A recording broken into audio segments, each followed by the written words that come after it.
नमस्कार। बुद्धिमान की परीक्षा। बहुत समय पूर्व जब गुरुकुल शिक्षा की प्रणाली होती थी, तब हर बालक को अपने जीवन के 25 वर्ष गुरुकुल में बिताने पड़ते थे। उस समय एक तेजस्वी पंडित राधे गुप्त हुआ करते थे, जिनका गुरुकुल बहुत प्रसिद्ध था, जहां दूर दूर के राज्य के शिष्य शिक्षा प्राप्त करने आया करते। बात उन दिनों की है जब राधे गुप्त की उम्र ढलने लगी थी और उसकी पत्नी का देहांत हो चुका था। घर में विवाह योग्य एक कन्या थी। राधे गुप्त को हर समय उसकी चिंता सताती रहती। वह उसका विवाह एक योग्य व्यक्ति से करना चाहते थे, जिसके पास संपत्ति भले ना हो पर वह कर्मठ हो और जो किन्हीं भी परिस्थिति में उसकी बेटी को खुश रखे और उचित समय पर उचित निर्णय ले सके। एक दिन उनके मस्तिष्क में एक ख्याल आया और उन्होंने इस परेशानी का हल सोचा। क्यों ना वो अपने खुद के शिष्यों में ऐसे ही योग्य वर की तलाश करें। उनसे बेहतर उनकी बेटी के लिए और क्या हो सकता है। इस कार्य के लिए उन्होंने बुद्धिमान की परीक्षा लेने का निर्णय लिया और सभी शिष्यों को एकत्र किया।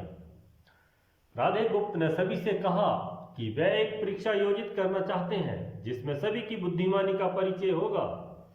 उन्होंने सभी से कहा कि उन्हें अपनी पुत्री के विवाह की चिंता है, जिसके लिए उनके पास पर्याप्त धन नहीं है। इसलिए वे चाहते हैं कि उनके शिष्य विवाह में लगने वाली सभी सामग्री कैसे भी करके एकत्र करें, भले उसके लिए उन्हें चोरी का रास्ता चुनना पड़े, लेकिन उन्हें चोरी करता कोई भी देख ना सके। इसी एक शर्त का पालन सभी को करना है। अगले दिन से सभी शिष्य कार्य में जुट गए। रोजाना कोई न कोई तरह तरह की वस्तुएं चुरा कर लाता और राधा गुप्त को दे देता। राधा गुप्त उन्हें एक विशेष स्थान पर रख देते, क्योंकि परीक्षा के बाद यह सभी वस्तुएं उनके मालिक को वापस करना जरूरी था, क्योंकि वह अपने शिष्यों को सही ज्ञान देना चाहते थे। सभी शिष्य अपने अपने दिमाग से कार्य कर रहे थे, लेकिन इनमें से एक चुपचाप गुरुकुल में बैठा हुआ था, जिसका नाम था रामास्वामी। वह राधा गुप्त का सबसे करीबी और होनहार छात्र था। उसे ऐसे बैठे देख राधा गुप्त ने इसका कारण पूछा। तब रामास्वामी ने बताया कि आपने परीक्षा की शर्त के रूप में कहा था कि चोरी करते वक्त इसे कोई ना देख सके। इस प्रकार अगर हम अकेले में भी चोरी करते हैं, तब भी हमारी अंतरात्मा उसे देख रही है। हम खुद से उसे नहीं छिपा सकते। इसका अर्थ यही है कि चोरी करना व्यर्थ है। उसकी यह बात सुन राधा गुप्त के चेहरे पर खुशी छा जाती है।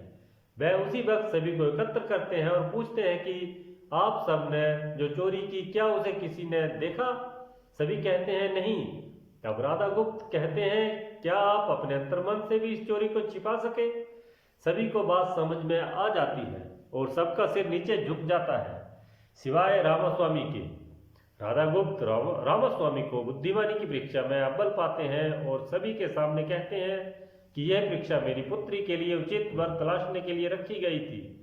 इस प्रकार मैं रामास्वामी का विवाह अपनी पुत्री के साथ तय करता हूँ।